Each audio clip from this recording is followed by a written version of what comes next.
Hi there everybody, and thank you for joining me on my YouTube channel. I'm Adam Bushnell, the author, and today we're having chapter 15 of Quests in Epica. 3/4 of the way through the book. We're getting through it at such a fast pace. I hope you're enjoying it.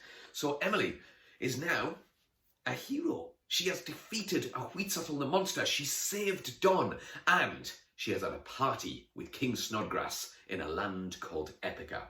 But now, unfortunately, she is returning to school. She's returning to a little bit of normality. It's going to be really strange for her.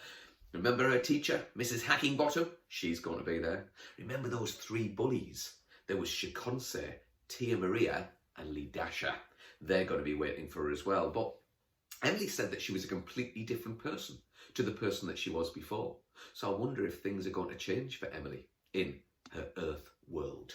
Anyway, let's find out by reading the next chapter of Quests in Epica.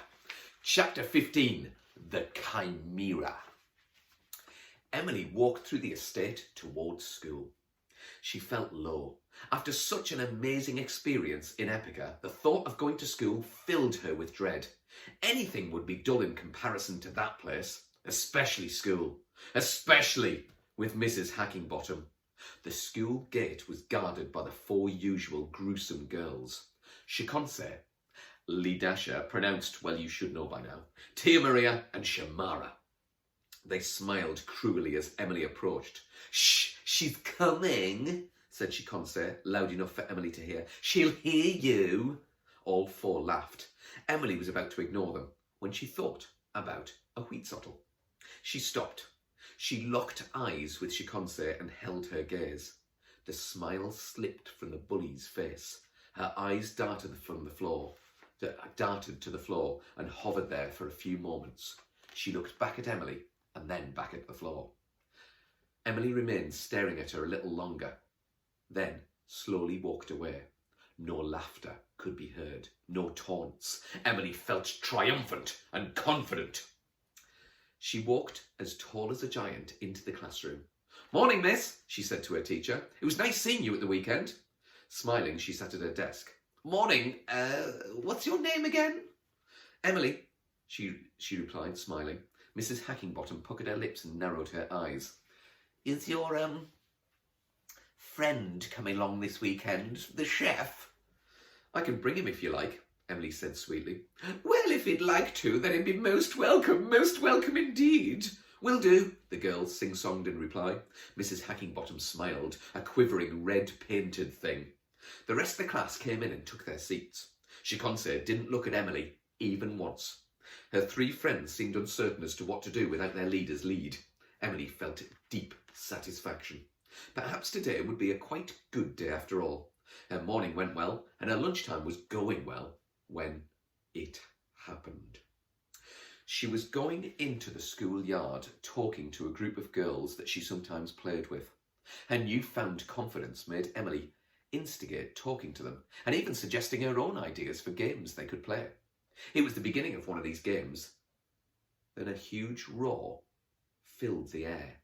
It made birds take to the sky. It made the group of girls fling their hands over their ears. It made the lunchtime supervisors yelp. A very, very large lion was peering over the brick wall of the school next to the gate. Its paws were visible and its eyes scanned the yard. Children pointed, screamed and ran. It fixed its gaze on Emily and roared again. With mighty strength, the lion pulled its huge frame up and over the wall. As it landed, the thud sent shockwaves across the concrete. Those that were not running before were running now, except Emily. The lion was still staring at her, and she was frozen with fear to the spot. It prowled towards her, letting out a low growl. It was at this moment that Emily realised that the lion was not a lion at all. It had the head and front legs of a lion, but behind it was a gigantic goat, and it even had goat's head sticking out of its back. The horned head was also glaring right at the girl. The tail was an immense snake that hissed fiercely and snapped at the air. It was clearly another escapee from Epica. But why? Why were these creatures coming for her? The lion took in a deep breath and spat a fountain of flames. The deadly breath flew towards Emily and she dove to one side. Rolling to safety near the door of the school, she leapt up and made for the door. The lion, goat, snake, monster thing that blocked her path in one bound. Where was Don? Surely he'd been here in his kitchen armour to save her any second. But he wasn't. A line of saliva dripped from the monster's mouth, and it seemed to be grinning at her. It took in another deep breath. Emily launched herself towards the creature. She skidded between the two front lion legs as another blast of fire erupted from its mouth. She slid across the concrete ground between the back goat legs, only to be met by the snapping mouth of the snake. She ducked and feigned to one side, just missing the long curved fangs. The school gates were locked in front of her.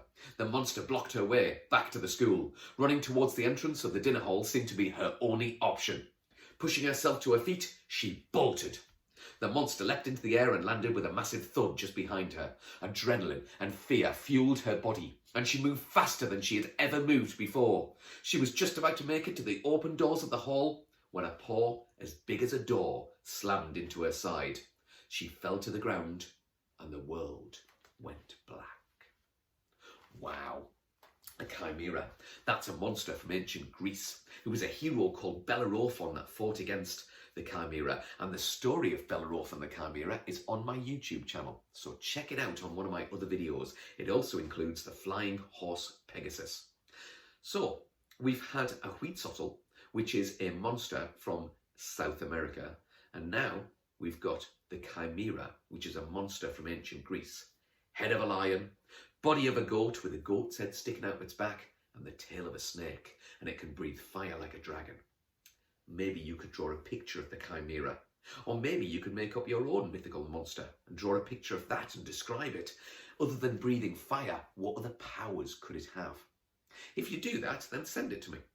I would love to see your pictures and hear your ideas for mythical monsters. It might give me some ideas to write a sequel for Epica. And if you do that, then get in touch. Get in touch with me via the YouTube channel, but also via Twitter, Facebook, Instagram, or give me a nudge from my website, adambushnell.co.uk.